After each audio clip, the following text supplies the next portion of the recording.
At 5 in the morning, I got a call. Your daughter-in-law is here with some men. Your daughter-in-law is here with some men. She says she's collecting what's rightfully hers. David's voice cracked through my phone at exactly 5:07 in the morning.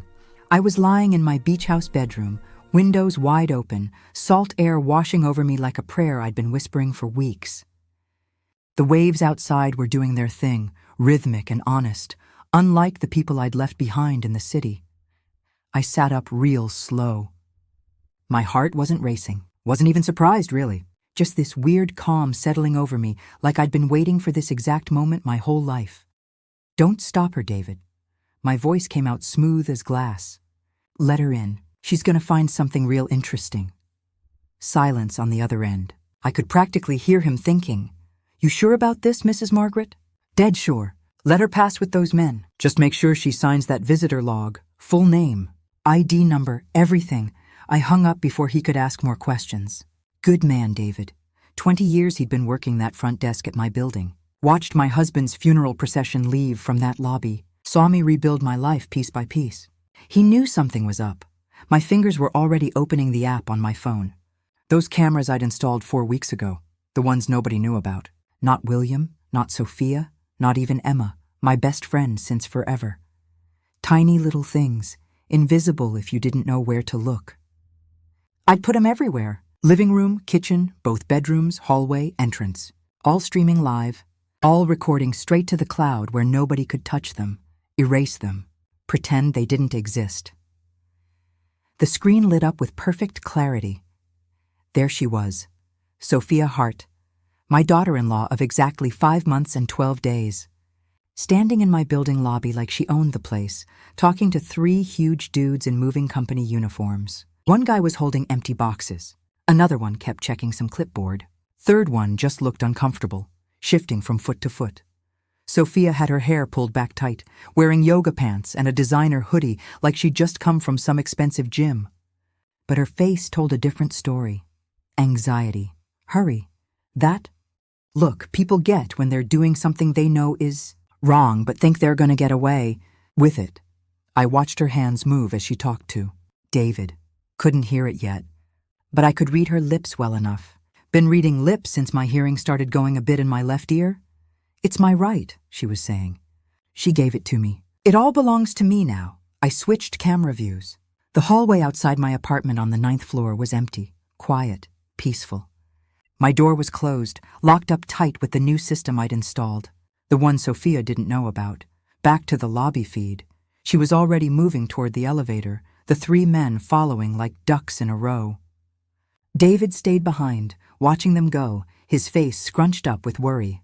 He'd worked in this building since before I moved in 12 years ago.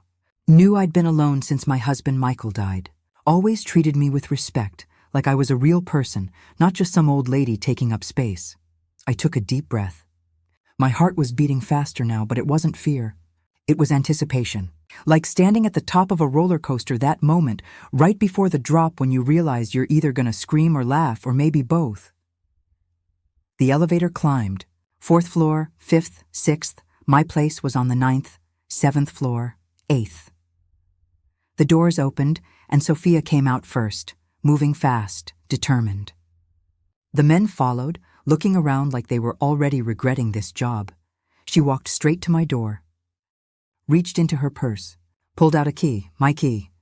The hallway camera caught everything in perfect HD, every detail. The way her hand shook just a little, the way she checked behind her to make sure no neighbors were peeking out. She put that key in the lock. Turned it. The door opened. They all went inside. I switched to the interior cameras. There they were. In my living room. The space I'd built after Michael died, after William went to college, after I realized I had to make a life that was mine and nobody else's. Sophia stood in the middle of my Persian rug, the one I'd bought on that trip to Turkey, and looked around like she was pricing everything at an estate sale. "Start with that couch," she said, voice clear as a bell. My camera audio was perfect, worth every penny I'd spent. And those paintings, the ones over the fireplace, those are worth at least $5,000 each. Be careful with them. One of the men, the big one with the beard, looked at her funny. "You got permission for this? We usually need to see paperwork." Sophia's face went hard. I am the paperwork. My mother-in-law signed everything over to me. Poor woman can't handle this stuff anymore. It's sad, really. She's getting confused, forgetting things. It's better if these valuables are with someone who can actually take care of them. I sat there in my beach house bed, phone in my hand, listening to this woman call me confused. Call me forgetful. Paint me as some senile old bat who couldn't remember her own name. I was 63 years old. I ran a consulting business from home. I did yoga 4 times a week. I had a book club, an investment portfolio I managed myself, and a memory sharp enough to remember every single lie Sophia had told me over the past 5 months.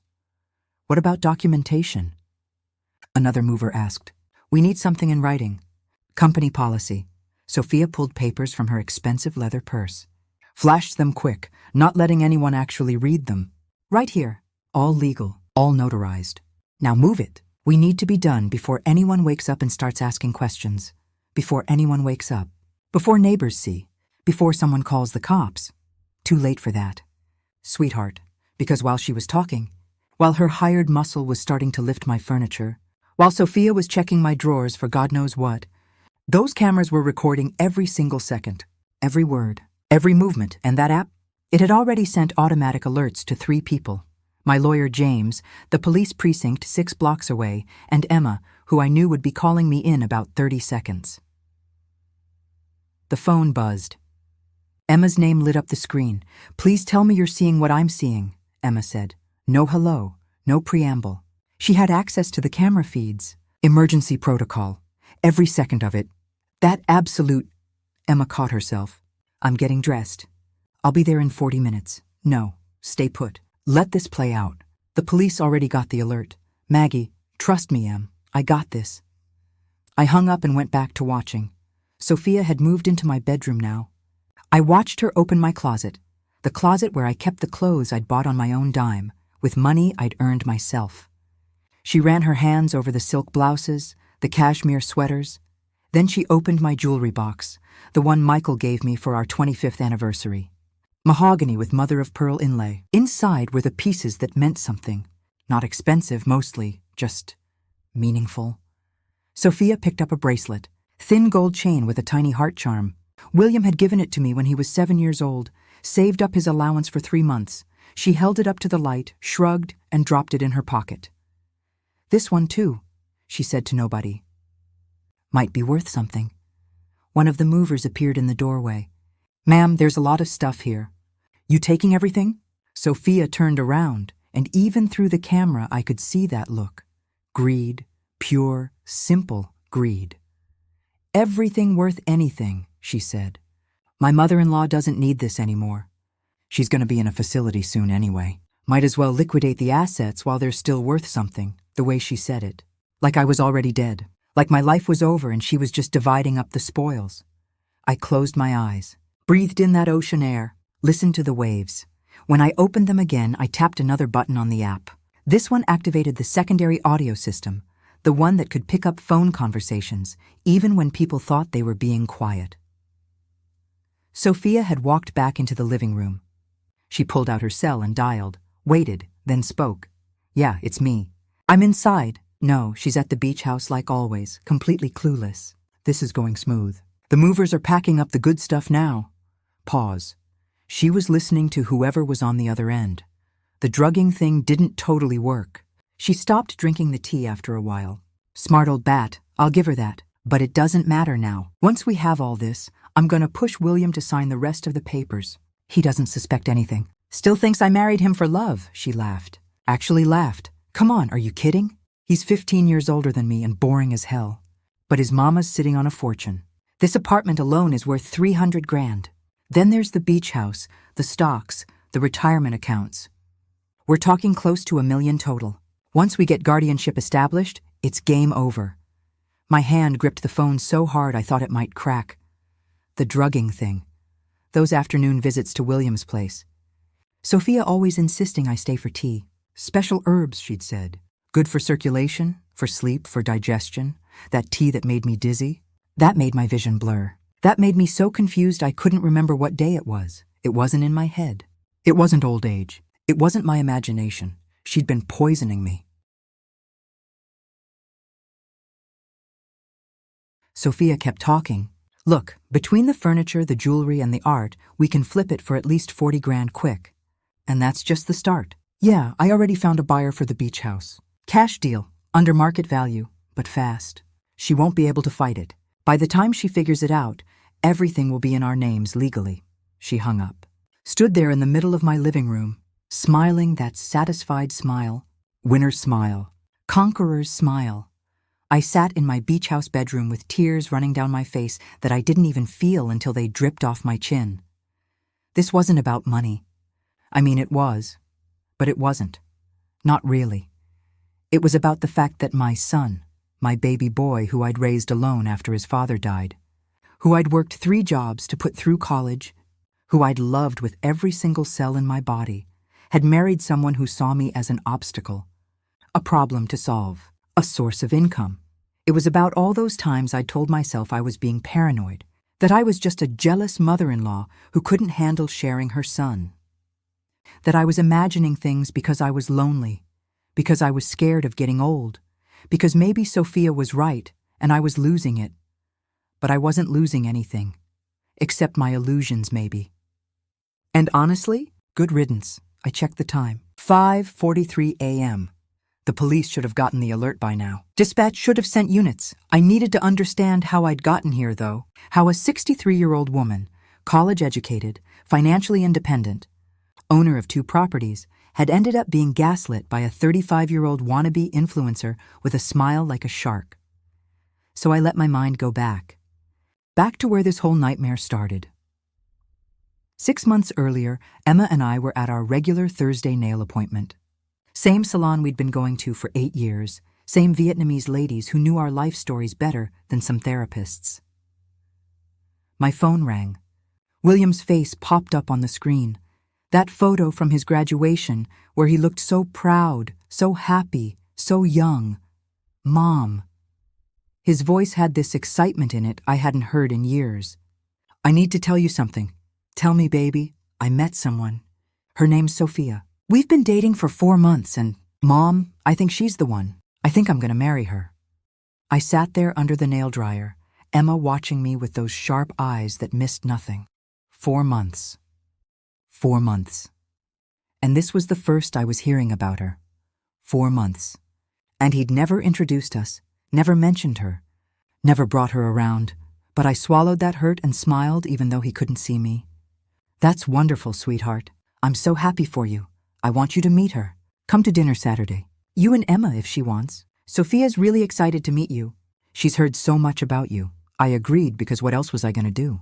He was my son, my only child. The center of my universe for 31 years. Emma drove us to William's apartment that Saturday. She'd insisted on coming, said I needed backup, though I'd laughed it off. Sophia answered the door. First thing I noticed, young. Real young. Like, I could be your mother young. Second thing, beautiful. Model beautiful. The kind of beautiful that costs money to maintain. Margaret. Oh my God, finally! She pulled me into this huge hug, tight and long like we were old friends. Her perfume was expensive and overwhelming. William talks about you literally non-stop. I feel like I already know you. William appeared from the kitchen, apron on, face glowing. His apartment looked different. New curtains, new throw pillows. Scented candles everywhere. Plants I knew he'd never bought himself. Dinner was fancy. Too fancy? Sophia had made some complicated French thing with ingredients I couldn't pronounce. It tasted fine, kind of bland, honestly, but I ate every bite and complimented it because that's what you do. The whole meal, Sophia asked questions. So many questions. Where did I live? How big was my apartment? Did I own it or rent? Was I retired? What did I do with my time? Did I have hobbies, friends? Did I ever get lonely? It must be so hard, she said at one point, voice dripping with sympathy. Being alone in that big place. Especially at your age. Aren't you worried something might happen and no one would know? At my age. I was 63, not 93. I'm actually fine, I said. I like my independence. I've got Emma and my book club and my consulting work. I stay pretty busy. Oh, of course. I just mean, you know. Eventually. We all need help eventually, right? Emma kicked me under the table. Gentle warning kick. The kind that said, pay attention. After dinner, Sophia made tea. Special blend, she said. I get it from this amazing herbalist. It's supposed to be great for digestion and relaxation. The tea smelled weird. Sweet but also bitter. Like flowers and medicine mixed together, I drank it to be polite. 30 minutes later, I felt wrong. Dizzy. The room started tilting slightly like I was on a boat. I should get going, I told William. Getting tired. Emma drove me home in my car because I couldn't see straight enough to trust myself behind the wheel. I don't like her, Emma said in the elevator up to my place. Something's off. I'd noticed it too. But I didn't want to say it. Didn't want to be that mom. The one who hates every girl her son brings home because nobody's good enough. Over the next few weeks, Sophia became a regular presence. Calls inviting me to coffee. Texts asking how I was. Surprise visits with William. Always concerned. Always caring. Always with these little comments that felt like paper cuts. You look tired, Margaret. Are you sleeping okay? Have you been eating? You seem thinner. This building is so old. What if the elevator breaks? What if you fall and can't get help? 9 floors is a lot of stairs for someone your age. Drip, drip, drip. And William started changing too. Started repeating her words. Mom, are you sure you're okay? Sophia says you seemed confused last time. Mom, have you thought about downsizing? Wouldn't a smaller place be easier? Mom, Sophia and I were talking. What's your plan for when you can't live alone anymore? I was 63. I was fine. But suddenly, everyone was treating me like I had one foot in the grave and the other on a banana peel. Then came the wedding announcement. 2 months after I met her, William called. We're getting married. 3 months from now. Small ceremony, just close people. Sophia's got it all planned. That's fast, I managed. When you know, Mom. She's amazing. She's the one. And I want you to be happy for me. I was happy. I was. But I was also terrified in a way I couldn't explain. The wedding cost me $8,000. My contribution, William said, since I was mother of the groom, since it was expected, $8,000 from the savings account I'd built up over 20 years. Money I'd set aside for emergencies, for travel, for my future. But it was William's wedding. How could I say no? The ceremony was beautiful. Sophia wore a $15,000 dress. There were ice sculptures, open bar, live band. Everything perfect and expensive and showy. I smiled in all the photos. Hugged my new daughter-in-law. Welcomed her to the family. But during the reception, I heard something that stopped my heart. I was in the ladies' room, touching up my lipstick, when voices came from the stall area. 2 women talking. One of them was Sophia. Best investment I ever made, I swear to God. William's easy to manage, and the old lady's loaded. Apartment worth $300,000, beach house, retirement accounts, stocks. And best part? No other family. Just William. It's all going to be ours eventually, the other voice laughed. What if she doesn't want to hand it over? That's why I'm working on it now. Already got her half convinced she can't handle things on her own. Give it 6 more months and she'll be begging us to take over. Maybe even sign power of attorney. Old people get scared, you know? Scared of losing control. So if you make them think they're already losing it, they give up faster. They left. I stayed in that bathroom for 10 full minutes, gripping the counter, trying to breathe. It wasn't my imagination. That night, I drove straight to the beach house. Didn't even change out of my mother of the groom dress. Just got in my car and drove 2 hours in heels and pearls, windows down, trying to get enough air in my lungs to think straight. Emma called 6 times. I finally answered on the 7th. Where are you? William's looking for you. You disappeared from the reception. I'm at the beach. What happened? I told her. Every word I'd heard. Every horrible, calculated, mercenary word. Emma was quiet for a long minute. Then, okay, here's what we're gonna do. You're gonna stay there tonight, breathe, process, and tomorrow we're gonna figure out how to protect you. What if I'm wrong? What if I misheard, Maggie? You didn't mishear anything. You know what you heard? Stop second-guessing yourself. That's what she's been training you to do. The next morning, I called James Mitchell, my lawyer. Known him for 15 years. He'd handled Michael's estate, my business paperwork, everything. James, I need help. And I need you to not think I'm crazy.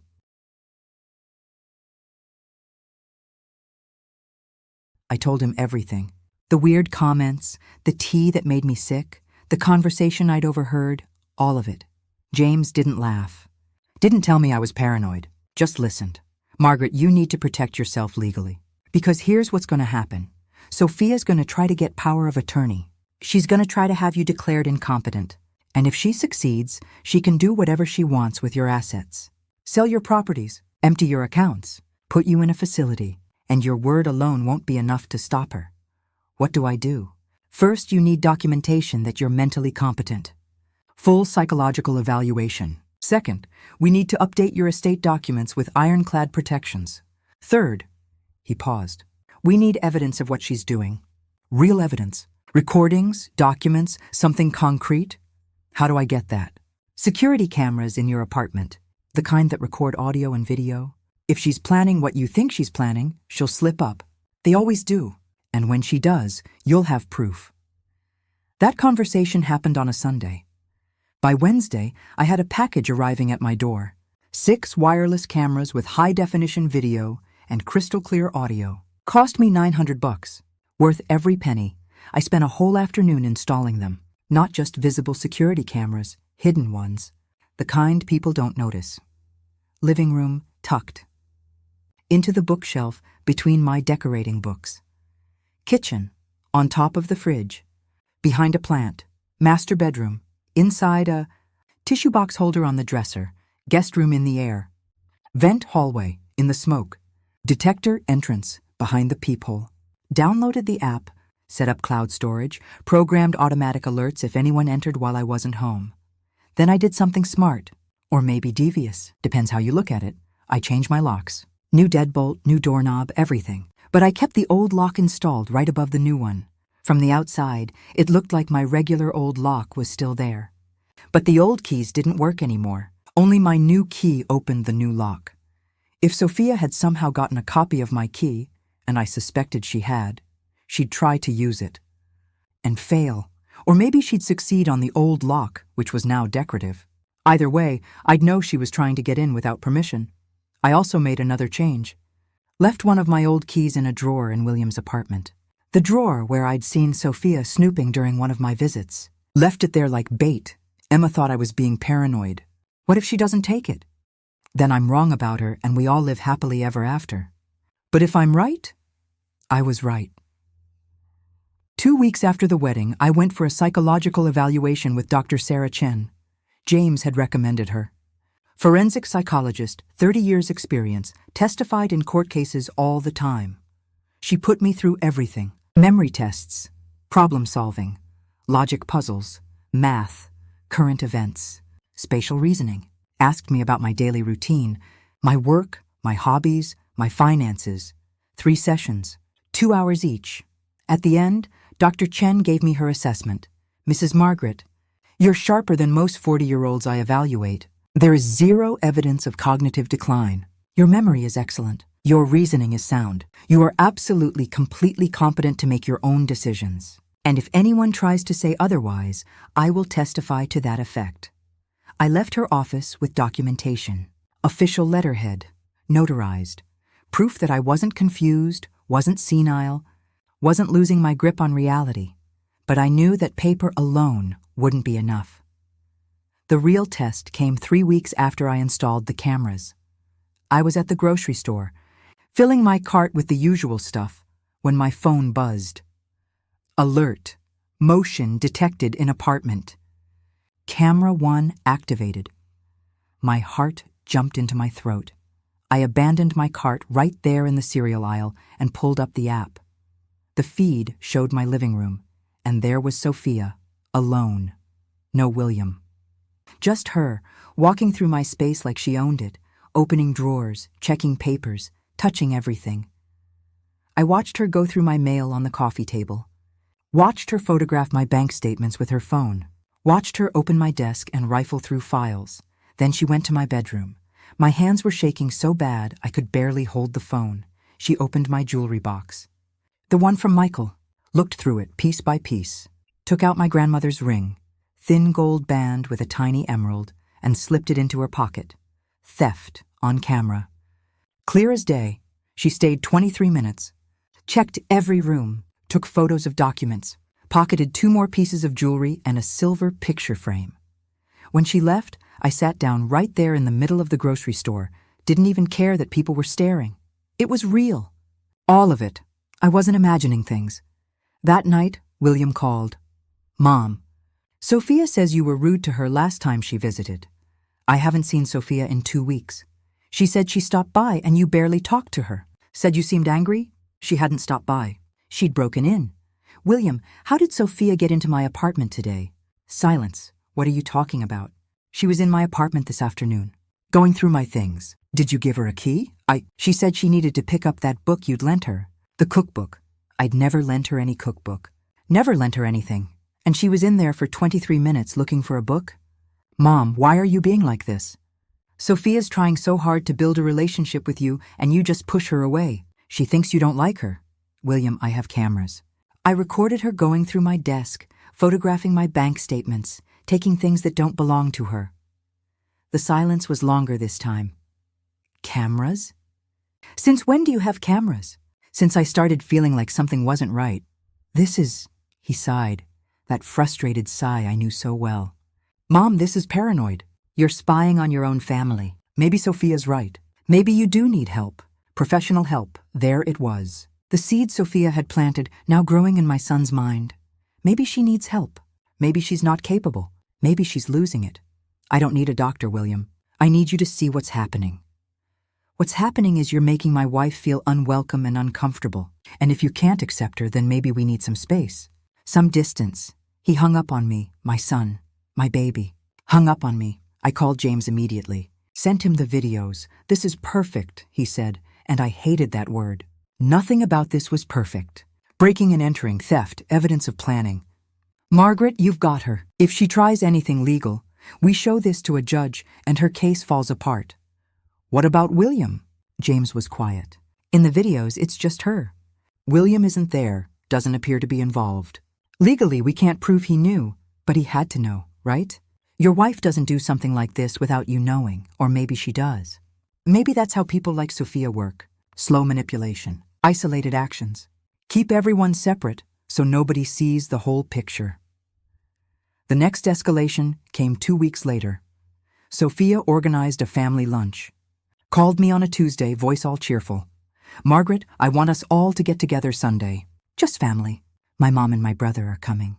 I really want you to meet them. Start fresh, you know? Build bridges. Every instinct screamed no. But James had said to let her keep making moves. Gather evidence. So I agreed. Oh, and bring any paperwork you need help with, Sophia added.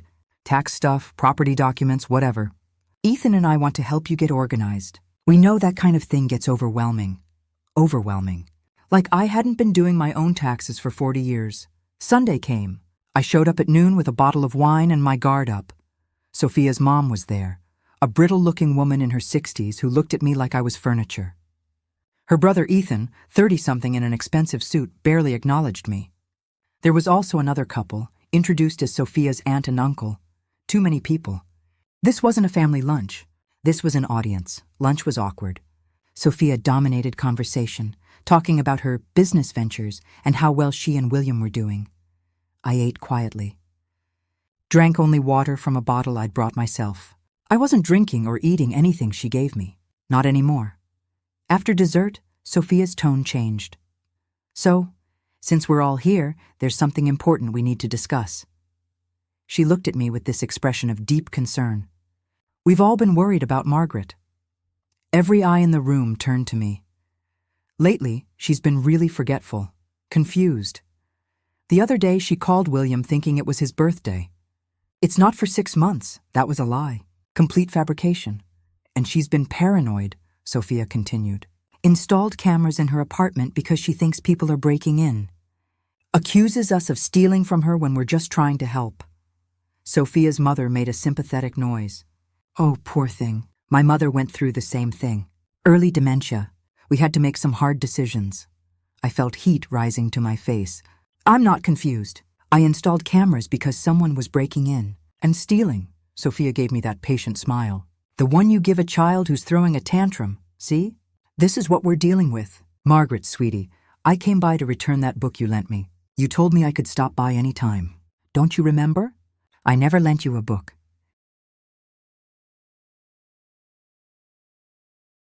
This is exactly what I'm talking about. Sophia looked around the table. She doesn't remember conversations. Doesn't remember giving permission. It's getting worse, William spoke up. Mom's been living alone for a long time.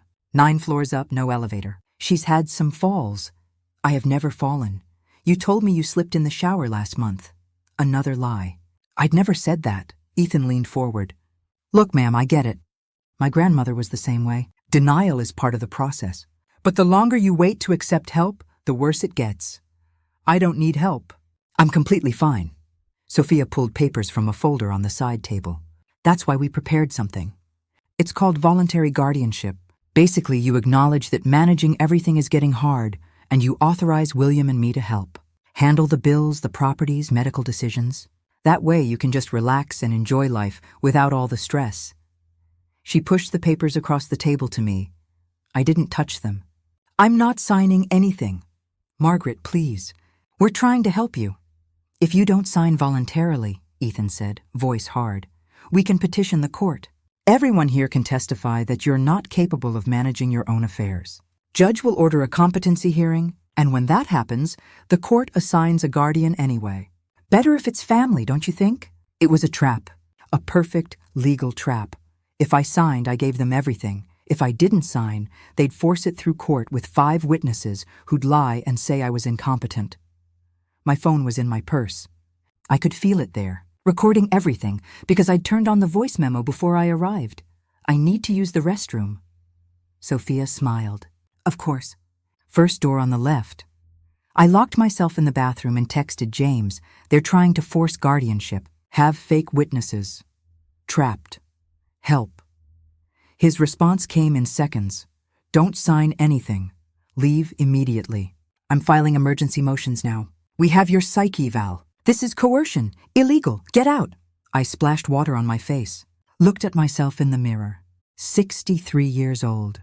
Gray hair I'd stopped dyeing 2 years ago. Lines around my eyes from smiling, from living, from raising a son alone after my husband died too young.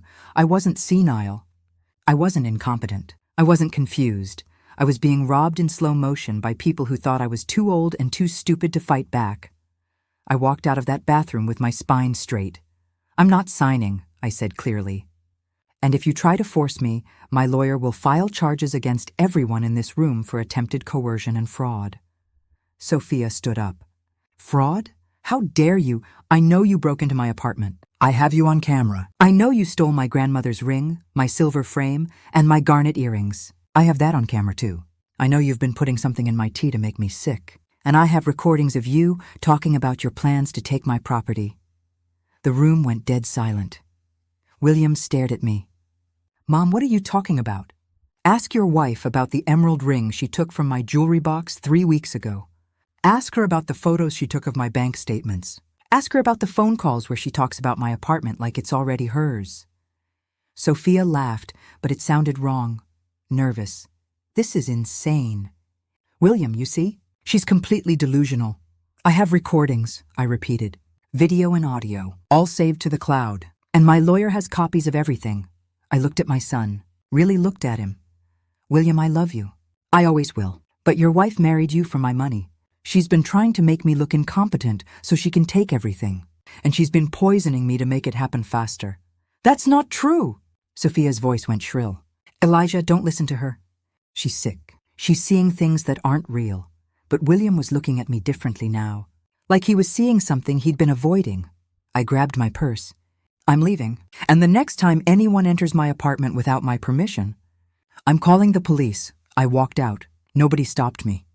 In the car, my hands were shaking so hard I could barely get the key in the ignition. I sat there for 5 full minutes, just breathing. My phone rang. Emma, are you okay? I got your location alert. I'd given her access to my phone's GPS, emergency protocol. I'm okay. I'm leaving, heading to the beach house. I'm coming down there. You don't have to. I'm already packing. See you in 3 hours. She hung up. I drove to the beach house and didn't look back. Emma arrived just after sunset with 2 bottles of wine, Thai takeout, and a fierce expression. Tell me everything. We sat on the deck overlooking the ocean, and I told her every detail. The guardianship papers, the witnesses, the threats, all of it. They're gonna come after you legally now, Emma said. You know that, right? You showed your cards. She knows you're on to her. I know, but I didn't have a choice. They were gonna trap me either way. James know all this? Yeah, he's filing motions, getting ahead of it. Emma was quiet for a minute, staring at the waves. You know William's gonna have to choose, right? Between you and her, I know. And he might choose wrong. I know that too. The words hurt more than I expected. That night, William called. I let it go to voicemail, then called again and again. Finally, I answered. Mom. His voice was shaking. Please, we need to talk. Sophia says this is all a misunderstanding. It's not a misunderstanding, William. She says you're confused, that you're imagining things. I have video evidence. I have recordings. I have lab analysis. That last part was a bluff. I hadn't tested the tea yet, but I would. What lab analysis? Of the tea Sophia kept giving me. The stuff that made me sick. I had it tested. There were sedatives in it. Drugs meant to make me seem confused. Make me seem incompetent. Silence. Long, heavy silence. That can't be true. William, I love you more than anything in this world, but I need you to hear me. Really hear me. Your wife is trying to rob me. She's trying to have me declared incompetent so she can take my property, and she's been drugging me to make it happen. Mom, his voice broke. This sounds crazy. You have to see how this sounds. I know how it sounds. But it's true. And if you don't believe me, ask yourself this. Why did Sophia want me to sign those papers today? Why did she need witnesses there? Why is she in such a hurry? No answer. Think about it, William. Really think. And when you're ready to see the truth, call me. But until then, I need to protect myself. I hung up. Emma put her hand on my shoulder. You did the right thing. Then why does it feel so awful? Because the right thing usually does. We sat there on the deck until midnight, watching the waves, not talking, just being. The next morning, James called. They filed. Petition for emergency guardianship, citing your mental incompetence and danger to yourself. Hearings in 2 weeks. 2 weeks? It's fast. They're pushing hard, but we're ready. We've got your psych eval. We've got the camera footage. And Margaret, I need you to get that tea tested. If we can prove she was drugging you, this whole thing flips from civil to criminal. I still had the tea. Box of it in my kitchen cabinet. Sophia had given me a whole box after the wedding, said it was a gift. Said I should drink it every night before bed. I'd stopped drinking it after the 4th cup made me so dizzy I couldn't stand up straight. I'll send it to a lab today. Good. And one more thing. I'm recommending we get a restraining order. Keep Sophia away from you and your properties until this is resolved. Will that work? If she violates it, she goes to jail, so yeah, it'll work. That afternoon, I shipped the tea to a private testing facility James recommended. Paid extra for rush results. 3 days later, the results came back. Benzodiazepines, high levels, mixed into the herbs. Sedatives that cause dizziness, confusion, memory problems, disorientation. Long-term use could cause symptoms identical to dementia. She'd been poisoning me, deliberately, systematically. I sat on my couch staring at the lab report, feeling sick. This woman had sat across from me, smiled at me, called me mom, and fed me drugs designed to destroy my mind. James filed criminal charges that day. Attempted poisoning, assault, elder abuse.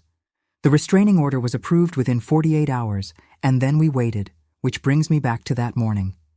5 a.m. The phone call from David. Sophia in my apartment with 3 movers, stealing my life piece by piece. I watched the police arrive on my phone screen. Watched them handcuff Sophia. Watched her scream and fight and blame everyone but herself. You don't understand. That's my mother-in-law's apartment. She gave me permission. Ma'am, Mrs. Margaret filed a restraining order against you 3 days ago. You're not supposed to be within 500 feet of her or her property. Sophia's face went white. What restraining order? Nobody told me. You were served on Tuesday. Signed for it yourself. I watched her deflate. Watched the reality hit her. She'd been so confident, so sure I was just a confused old woman who wouldn't fight back. She'd been wrong. The police took her away. Took the movers, too, for questioning. David stood in my apartment doorway, making sure nothing else was disturbed. I called him. David, thank you. For everything. Mrs. Margaret, I knew something wasn't right. That woman, he shook his head. I'm just glad you're okay. James called 30 seconds later. You watching? Every second. This is it. This is everything we need. Breaking and entering. Violation of restraining order. Attempted theft. Combined with the poisoning charges, Margaret, she's looking at serious prison time. And William, James sighed. He's not in the videos. Legally, we can't touch him unless he was directly involved. He had to know. Maybe. But knowing and proving are different things. I sat there on my beach house deck, watching the sunrise, and felt something settle in my chest. Not quite peace, but close. The trial was set for 3 months later. During that time, I lived at the beach house. Emma came down most weekends. My book club friends visited. I took long walks on the beach every morning, started painting again, something I hadn't done since before Michael died. And slowly, piece by piece, I started feeling like myself. The real myself. Not the version Sophia had been trying to create. Not the confused, incompetent old woman. Just me. William tried to call. Tried to visit? I didn't answer. Didn't respond. I wasn't ready. James kept me updated on the legal proceedings. Sophia had been denied bail after the judge saw the videos and the lab reports. She was in county jail awaiting trial. Her lawyer tried every trick. Claimed the videos were doctored. Claimed I was lying about the poisoning. Claimed. I'd given her permission for everything, but the evidence was overwhelming. The trial lasted 8 days. I testified on day 4. Walking into that courtroom was one of the hardest things I've ever done. Sophia sat at the defense table, looking small and angry. William was in the back row. Our eyes met for just a second, and I saw something there I couldn't quite read. Regret, maybe, or just exhaustion. The prosecutor asked me questions. I answered them clearly, calmly, told the whole story from beginning to end. She made me doubt myself, I said at one point. Made me feel like I was losing my mind, like being 63 meant I was automatically incompetent. And the worst part is, I almost believed her. But you didn't, the prosecutor said. No, because I knew my own mind, and I trusted that knowledge more than I trusted her lies. Sophia's lawyer tried to break me during cross-examination, asked if I was taking any medications, if I'd ever been treated for mental illness, if maybe my age had made me sensitive to normal family concerns. I'm 63, not 93, I said firmly. I run my own consulting business. I manage 2 properties. I have a sharp memory and a clear mind. The only thing that confused me was someone deliberately poisoning me to make me seem confused. The jury watched everything. 12 faces, taking it all in.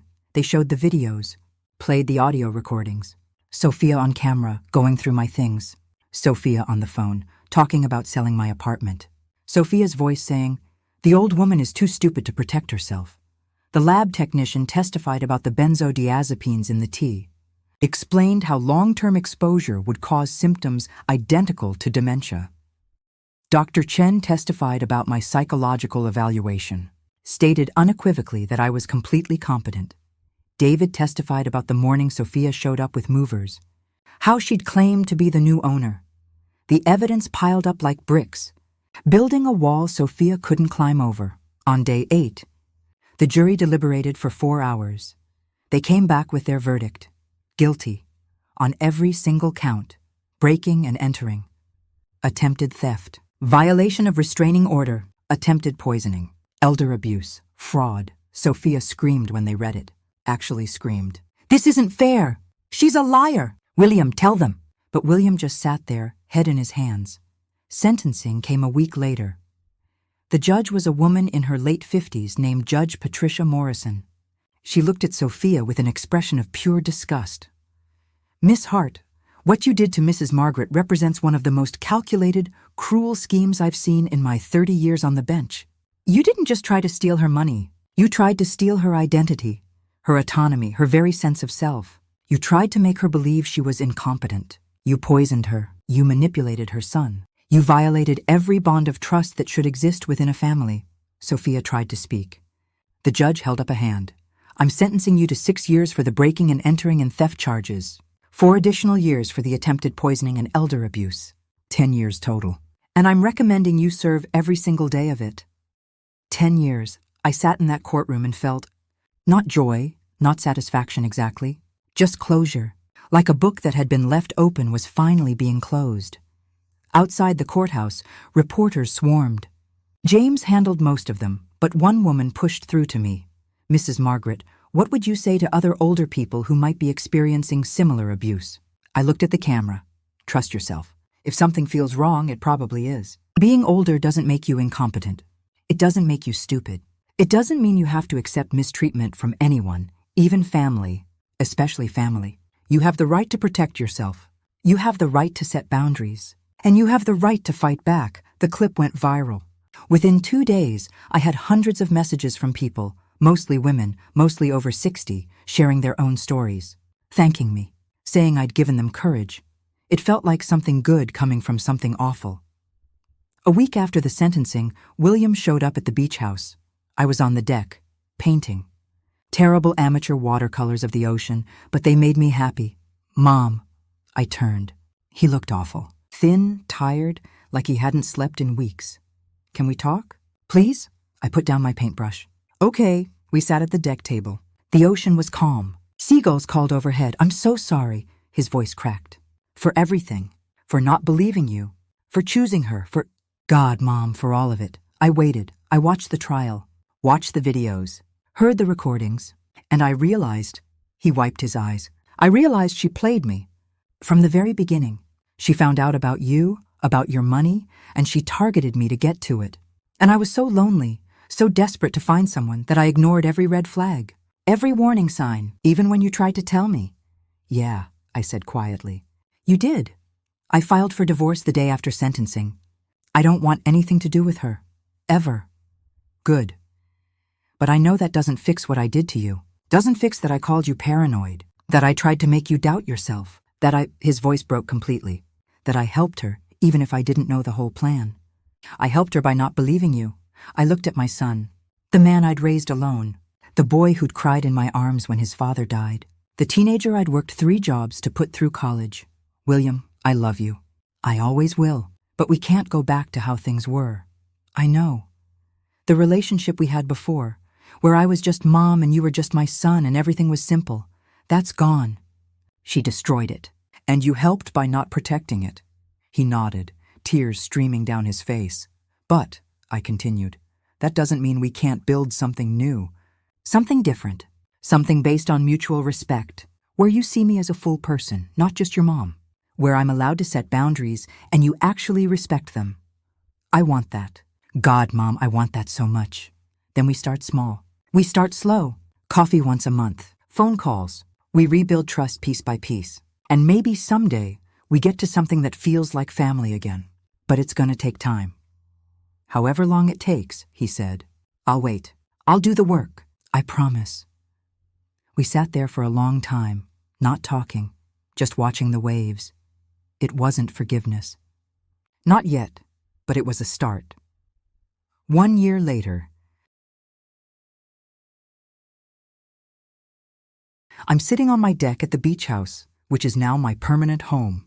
I sold the city apartment, too many bad memories, and bought a smaller condo near Emma. But the beach house is where I live, where I breathe, where I'm most myself. The consulting business Emma and I started is thriving. We help older women, widows, divorcees, women who've never managed their own money, learn to handle their finances, protect themselves legally, set up security systems. We've helped 43 women this year alone. My painting has gotten better. Not gallery-worthy, but good enough that I sold 2 pieces at a local art show. The money went to a charity for elder abuse victims. William and I have coffee every other week. Sometimes it's awkward. Sometimes it's nice. We're working on it. He's in therapy, dealing with his own guilt and learning to recognize manipulation. I'm proud of him for that. Emma and I are planning a trip to Italy next month, something I've wanted to do for 20 years. My book club still meets every Thursday. We read, we drink wine, we laugh. I'm 64 years old. I do yoga 5 times a week. I have gray hair that I love. I have friends who value me. I have a business that matters. I have a son I'm rebuilding a relationship with, slowly and carefully. I have my autonomy, my independence, my dignity. Nobody will ever take those things from me again. This morning, I got an email from a woman in Ohio.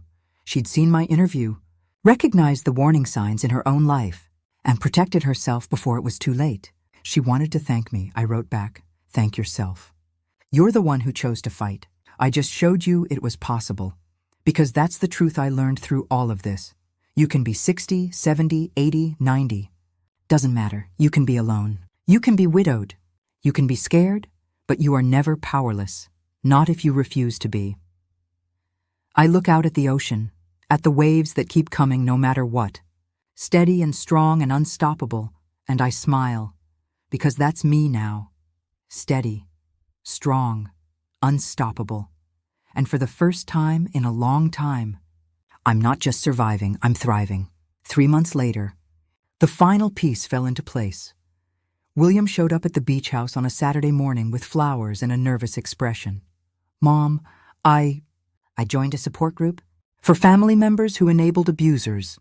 I've been going for 2 months now." "That's wonderful, sweetheart.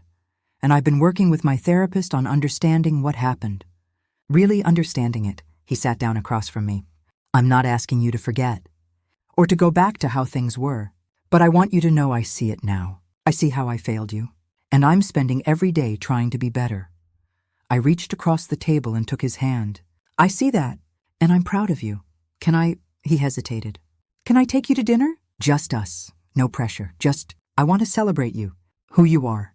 What you did. How strong you are." I smiled. Really smiled. "I'd like that." That night, we went to my favorite seafood place on the pier. We talked about his job, my business, the Italy trip, everything and nothing. At the end of the meal, he pulled out an envelope. "What's this?" "Open it." Inside was a check for $8,000. "The money you gave me for the wedding," he said quietly. "With interest. I know money can't fix what happened, but it's a start. It's me showing you that I respect what's yours, that I'll never take from you again." I looked at the check, then at my son. "Thank you," I whispered. Driving home that night along the coastal highway, windows down, ocean breeze in my hair, I felt something I hadn't felt in years. Complete, total, perfect happiness. Not because everything was fixed, not because all the hurt was gone, but because I'd fought for myself. I'd protected myself. I'd refused to become the victim everyone expected me to be, and I'd won. I pulled into my driveway, looked up at my beautiful beach house, and thought about everything that had happened. Everything I'd survived, and I thought, this is my happy ending. Not because someone rescued me, but because I rescued myself. I walked inside, made myself tea, regular tea, nothing but chamomile and honey, and sat on my deck under the stars. Tomorrow, Emma and I had 3 new clients. Women who needed help. Women who needed to know they weren't alone. Tomorrow, I was meeting my book club. Tomorrow, William and I were going to look at photos from my upcoming Italy trip. Tomorrow, I would wake up in my own home, in my own bed, with my own life that nobody could take from me. I smiled up at the stars. 64 years old, free, strong, happy, and completely, perfectly myself. Finally, the end.